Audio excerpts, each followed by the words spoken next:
నమస్కారం. BB4 తెలుగు న్యూస్కి స్వాగతం. నేను మీ అనిత.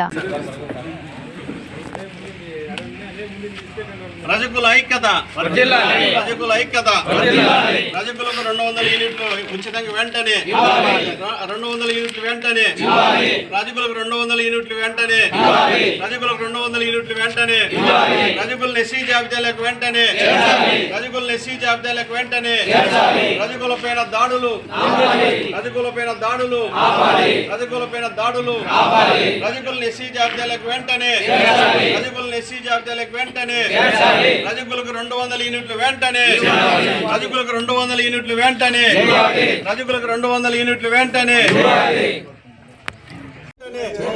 రజకులను ఎస్సీ జాబితాలకు వెంటనే, రజకులను ఎస్సీ జాబితాలకు వెంటనే, రజకులపైన దాడులు, రజకులపైన దాడులు, రజకులకు 200 యూనిట్లు వెంటనే, రాష్ట్ర ప్రభుత్వం 200 యూనిట్లు వెంటనే, రజకులకు 200 యూనిట్లు వెంటనే.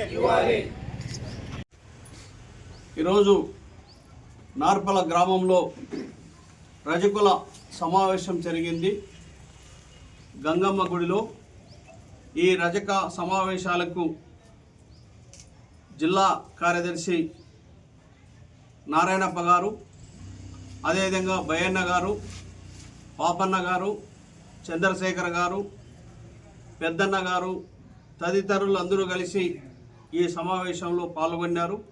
ఈ సమావేశంలో ప్రధాన ఉద్దేశం రజకులను ఎస్సీ జాబితాలకు చేర్చాలని ప్రధానమైన డిమాండ్ చేస్తున్నాం.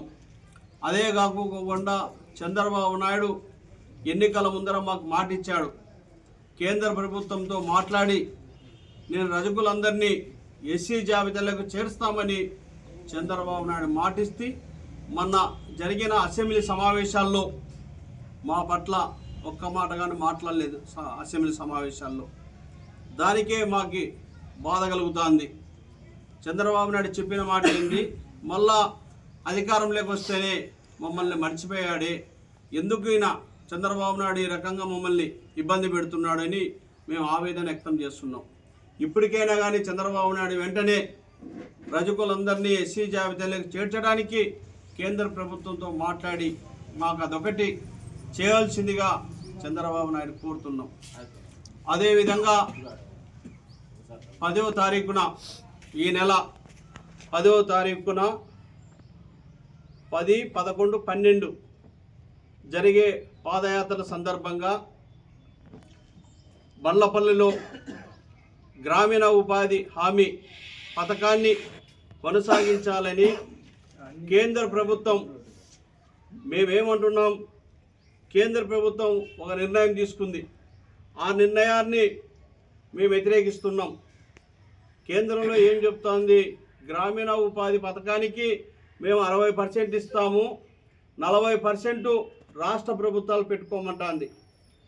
రాష్ట్ర ప్రభుత్వాలు 40% పెట్టుకునే పరిస్థితి ఈ రాష్ట్రంలో ఉంది అని అడుగుతున్నాం.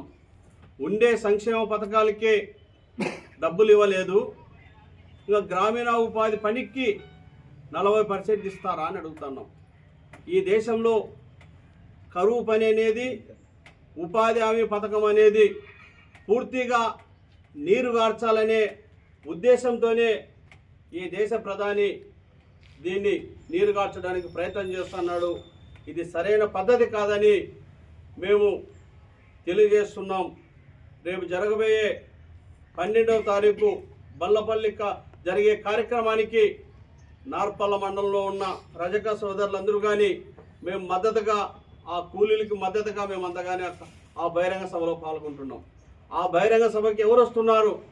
ఢిల్లీ నుండి సిపిఐ జాతీయ కార్యదర్శి డి రాజా గారు వస్తున్నారు, అదేవిధంగా అని రాజా గారు వస్తున్నారు, అదేవిధంగా అనంతపురం మాజీ ఎమ్మెల్యే సిపిఐ రాష్ట్ర జాతీయ కార్యదర్శి రామకృష్ణ గారు పాల్గొంటున్నారు.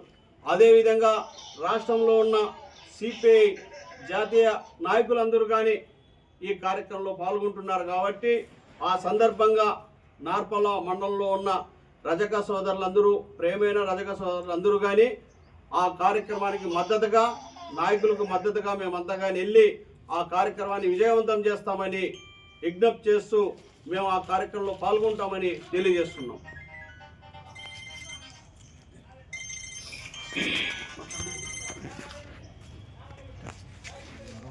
చేయాలి.